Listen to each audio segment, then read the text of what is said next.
Well, hey everybody. In terms of open source resources for my personal use, so again, I'm an instructor at UNC Charlotte. I've taught here for many years. I teach meteorology and earth science, so the sciencey kind of things.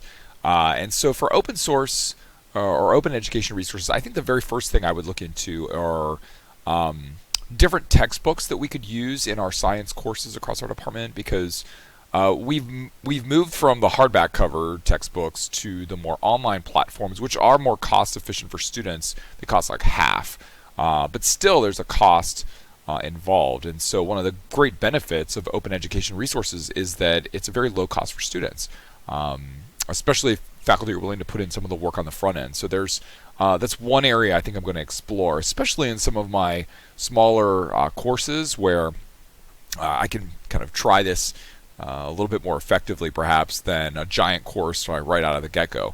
So that's number one. Number two would be in meteorology and environmental science, we use a lot of computer programming. So the programming code Python is really popular right now because it is really just open source coding, and so there are a lot of projects and activities you can do that are out there on the web that you can just use and manipulate in your own classes, which is really awesome. And the Python itself is designed around open source code, so which is a really cool thing.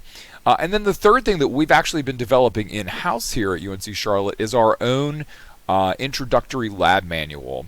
And the goal of this then is once it is complete, I'm actually working on a summer project this summer. Once it's complete, we're going to have this open out there for other folks to use because one, there's not a great lab manual for introductory meteorology courses.